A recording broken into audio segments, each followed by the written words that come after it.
Welcome everybody, my name is Rob. We are here to look at MMAC Task 2. Now this task is going to be thrilling for you. What we're going to look at is a little bit of cost bookkeeping. But really what we're looking at is not cost bookkeeping. What we're looking at is how to score you lots and lots of marks for doing some pretty simple things right. So, what did the examiner have to say about this particular task? He said that in terms of analysing things like materials and labour, you're brilliant. Things that you're less brilliant at, not surprisingly, are things like dealing with the production overheads and stuff like that. Now, as far as I'm concerned, this sort of task is not something that is too difficult for people of your immense calibre.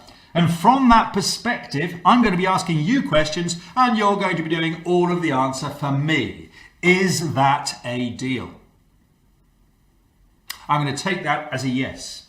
I think what we should do is get back to the fundamentals. What are we trying to do in cost bookkeeping?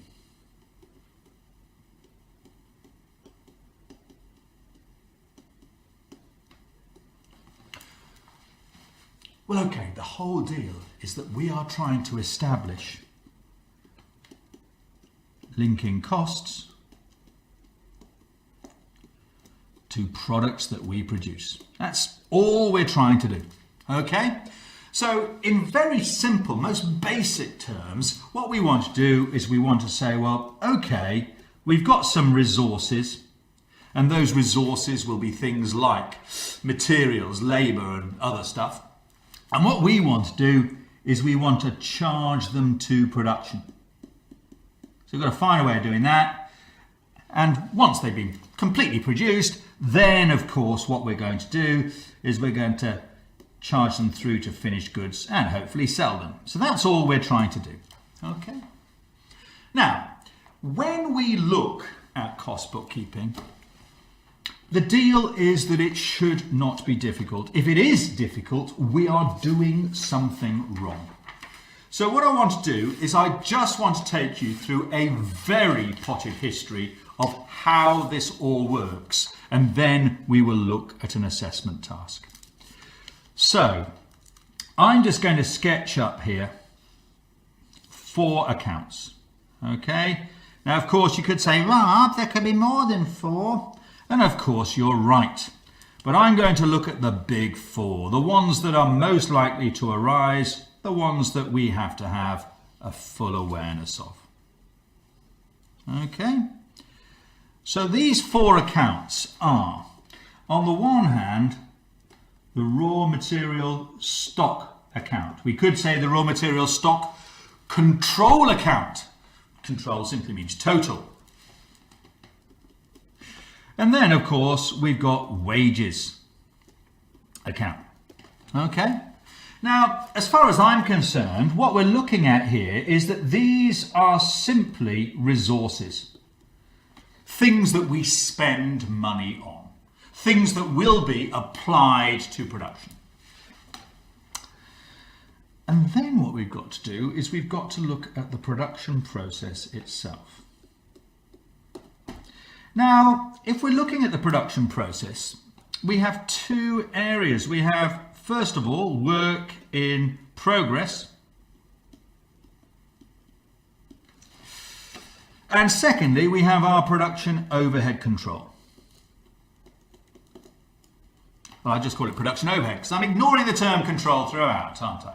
Okay, so there are other accounts that I'm sort of ignoring, but just to give us some sort of understanding as to how it works, what I want you to think about is this. This is where we see the build-up of the cost unit, yeah? And over here is where we see the cost for the cost centre. And hopefully this will start linking closely to the sort of absorption costing nonsense that you've been playing with before. Okay. Now, those are the 4 accounts we've got. We've beautifully prepared them. Before we go any further, let's reduce what we're doing to the absolute basics so even I understand. Okay, so here's my cost account. This is the deal, okay? we incur cost. When cost comes into an account, it comes in as a debit. And when it goes out of the account, it goes out as a credit. Can you cope with that level of sophistication? Can we do that? What do you think? In and out. In as a debit, out as a credit. It appears that I have dumbfounded you with my brilliance. Is that right? Or something. Yeah? Right. Now, all we have to understand is how that works, because as we slowly develop the bits and pieces, we're going to see that by doing this, we slowly build up the cost of the cost unit. Yeah? So, okay. Let's go back to our accounts here. And I'm going to be descriptive, so don't shout at me just because of the way I've done this, but what I'm going to suggest is this. Look, if we purchase goods to our raw material stocks, what are we going to do? Are we going to put them as a debit or a credit? Well, I'm going to tell you what we do with our purchases is we debit raw materials. Okay? Now, if we debit raw materials, fine. When we issue them out of raw material stock, where could they go? Well, if we issue them as direct costs go to WIP, work in progress. Those are for the direct costs. Because if you remember, WIP is where we build the cost of the cost unit. If, however, we are issuing indirect materials, the indirect materials will go to production overhead. So can you see that they come in as a debit and they go out as a credit? And they come into work in progress from raw materials, you know, for the direct costs as a debit. And they come into production overhead as an indirect cost as a debit. Is everyone quite happy with how that works? Yeah? Now, okay, so we've got that far. You've got to remember that this sort of stock account would be some sort of asset account. It would be in the balance sheet, wouldn't it? Yeah? And so we would expect, doesn't have to be, but we would expect a balance at the beginning and a balance at the end. Yeah? Something like that. And then we'd balance it up like that. Yeah? Something like that. So that is all we have for our raw material stock account. Very straightforward indeed. Looking at wages. Well, what we do is we incur wages, you know, and we could be very sophisticated as to how we incur wages, because it could be in terms of cash, it could be in terms of tax and all the other things that we collect for the inland revenue, okay? But all I'm going to say is it's wages paid, because I'm not interested there. And again, we may have some direct wages. Bang. And we may have some indirect wages.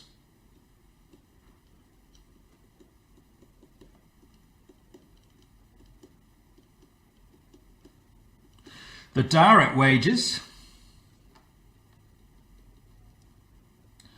go to work in progress, and the indirect wages go to production overhead. It is pretty straightforward stuff. In, out, in, out. We'll be shaking it all about in a moment. Just a silly point here. Would you expect at the end of the period to have a balance, an opening and a closing balance of wages? Well, the answer is no. We'd normally expect to clear this account straight out. So the wages account will be cleared out, no problem. Okay, whatever we pay will have been charged. Okay, and don't talk to me about exceptions. So, we've looked at our core transactions for both raw materials and for wages, okay? Our resource accounts are not going to be difficult. So, if that is what the examiner wants to focus on, fine, so be it. We know we can absolutely nail those. There's no problem whatsoever, okay? Now let's look at work in progress. Well, what we're seeing here, pardon me, I've gone a bit far there. What we're seeing here is the slow build-up of the cost unit as we produce things. So we're going to incur some direct materials, we're going to incur some direct labour. There could be direct expenses if there were any. But I know what you're thinking. What about the overhead, Rob? So we've got our production overhead control account. If you look at the right-hand side here, yeah? And if we look at the production overhead control account, we've got our indirect materials and our indirect labour. Of course, there could be other costs here. And the examiner could give you anything, okay? So whatever the overheads are. But my question to you is this. What do we do with this production overhead?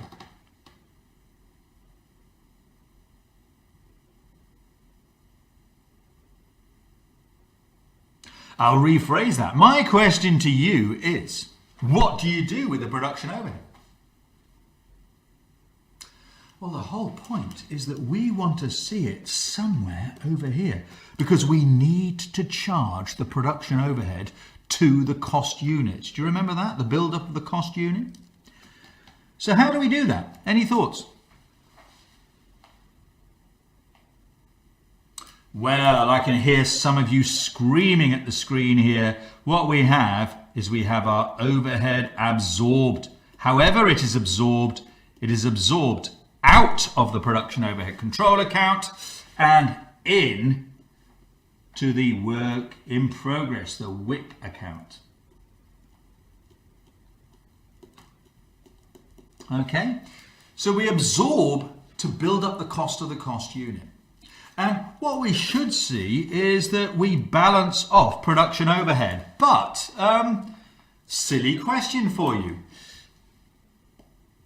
Is the overhead that we incurred, all the stuff on the left-hand side, the debits, going to necessarily equal the overhead absorbed over here? Will the overhead incurred equal the overhead absorbed? What do you think?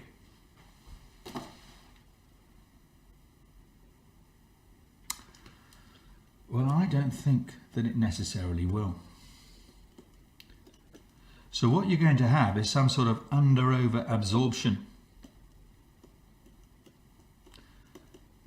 to balance up. And of course, we just take that under-over absorption and throw it into our P&L account. There's no problem with that. That's just an adjustment. So we're nearly there. These are the big accounts we need to learn. Work in progress, there could of course be a balance at the beginning. And if that's the case, there could be a balance at the end. No problem with that. And of course, the credit for work in progress, the out, is the output to finished goods. So what I've done there is I've given you a potted history of those things that you have to be aware of in order to be able to deal with this task. And I don't think that they're too difficult. Now let's take the leap to the examiner's question here. So below are extracts. Below are extracts from Crest Paints Limited's payroll for the last week. Okay. So what have we got? We've got the 8th of December, we've got our production employees' pay, 590 hours at £10 per hour. Now, I don't know about you, but couldn't we just say, well, the total there is going to come to 5,900? Wouldn't that be a sensible thing to get sorted whilst we're reading through? Then we've got the canning and packing production employees' basic pay plus overtime. Now, I don't like to be awkward there, but in theory, overtime could be treated differently. I'm going to just ignore that because the examiner ignored it. I don't think it was the wisest of questions to ask, but anyway.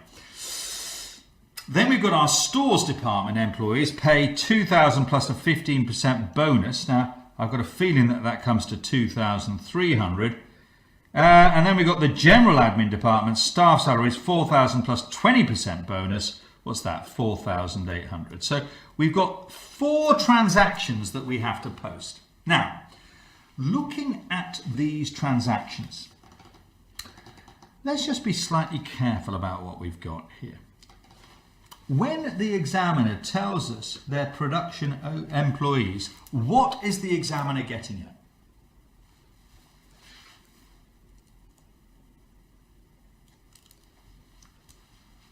Production employees, what do you think the examiner is getting at?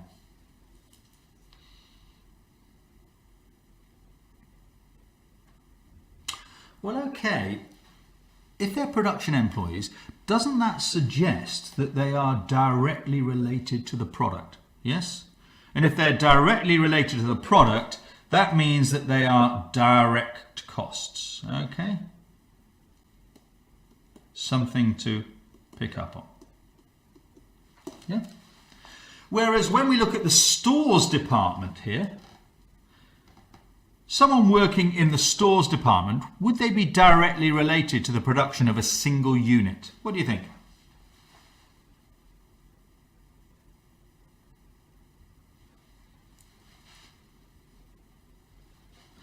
Well, I don't think so.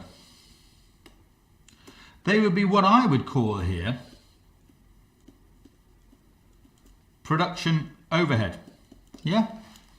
We have to be careful. We're going to have to look at the information given, but they're within the factory. That makes sense. The stores would probably be within a manufacturing environment, but it's unlikely that you would be able to identify the individual actions of one store person and the production of an individual unit. And then we've got general admin. Now, general admin suggests that you've got your manufacturing entity over there somewhere, and then you've got a separate part that deals with everything else. You know, everything from the finance department to, whatever, everything else that allows HR, everything that allows the company to operate. Okay? And my suggestion here is these are what we would call non-production overhead. Okay, so the examiner is making a key distinction here between direct, indirect production and indirect non-production. And we've just got to pick up on what that means in the context of what's going here. So, when we look at the 8th of December, we've got the paint manufactured direct costs. Now, I don't know about you, but I'm going to link that one straight to there. Does that make sense? This is probably going to get rather messy. I apologise before we begin. Right. And the canning and packing direct costs is going to link somewhere to there. Okay, so those are pretty straightforward. We can do that, don't you think? Yeah. Then we've got the stores department. I think that's operating overhead. Operations suggests that they are part of production process. Yeah. And non-operating overhead, the other people are here. So we've established those 4 elements. Yeah. And of course, the final one, we've got our wages control account. Yeah. Well, I think what we're seeing here is that these are the amounts analysed that we're charging out of the wages control account. Does that make sense? So it's all a bit messy. There's lots going on here. But let's just take it bit by bit. If we go back to our analysis. So, on the 8th of December, we're picking up on the first one. Do we wish to debit or credit the paint manufacturer direct costs? Well, if you want to look at it this way, couldn't we say something like this? 5,000. We know the money is coming out of wages control. Yes? And wages control therefore will be the credit. Okay?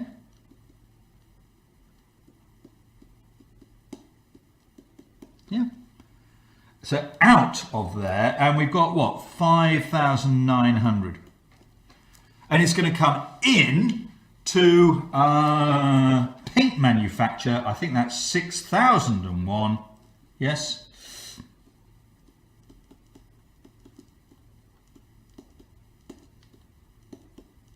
Okay. Now, is that consistent with what we talked about in, out? Yes? We're going to say in as a debit and out as a credit. Does that work for everybody here? Yeah? Okay. Let's move on. What have we got here? We're going to charge money out of the wages control account. What was it? 6,100. That's going to come out of wages control each time, isn't it? So from one level, it's a pretty boring question, but it's the basic theory that I was very, very keen on. So it's going to come out of wages control. On the 10th of December, we had, what was it? It was the direct cost for canning and packing, wasn't it? I'm abbreviating here. You get a drop-down menu. You won't have to type it in the exam, so it'll be very straightforward. Okay. On the 12th of December, again, it's coming out of wages control. And if you remember, the amounts that we had this time were, I'm going to have to remind myself, were relating to the stores department. So we had £2,300 relating to the stores department. And so that's what I would call production overhead, what we're going to call operating overheads here. So that's 7,000. Yes?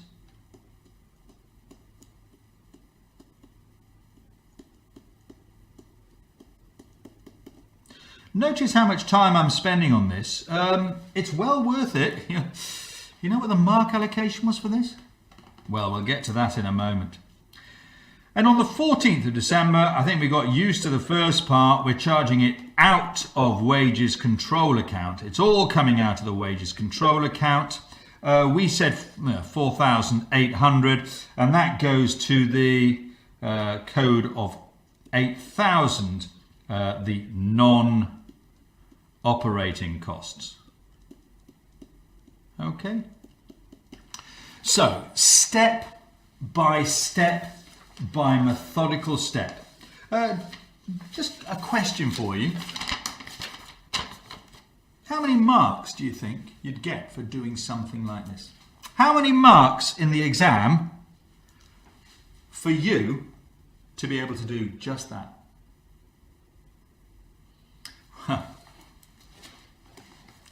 16 out of 16. That's what we've just scored. 16 marks. And was there anything difficult about what we have done? Well, I don't think so. The key is this. Think of it as a flow. That's what we're trying to do. We're trying to slowly build up the cost of the product as it walks its way through the factory.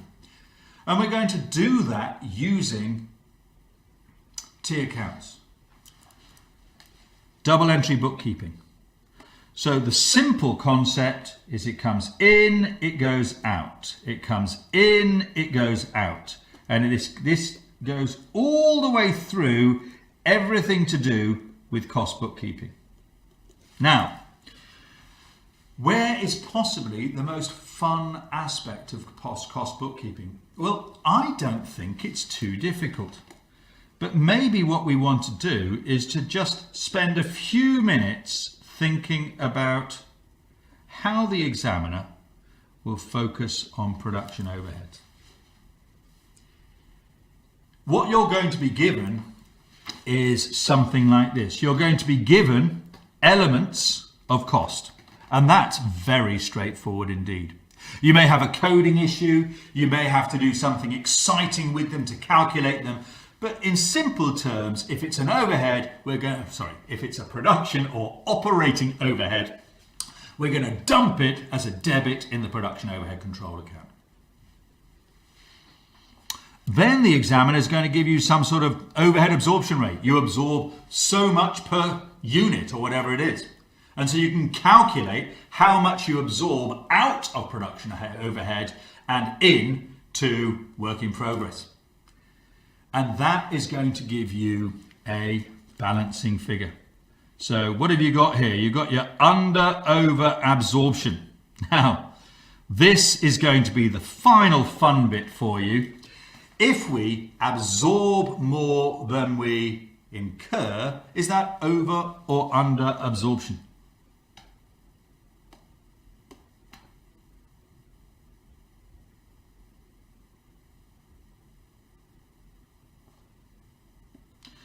I've got a sneaking suspicion that that's over absorption. And if we incur more than we absorb, is that over under absorption? Well, it must be the other one, under absorption. And of course, this links very nicely into all of that absorption costing stuff that you've learnt in this unit and previous units and subsequent units.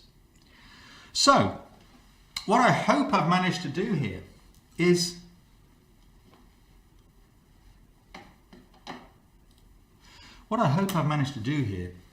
to give you some understanding of, first of all, what bookkeeping is all about. Because it's one of those units you've seen, you get 16 or so marks here, that's going to be quite fundamental at this level.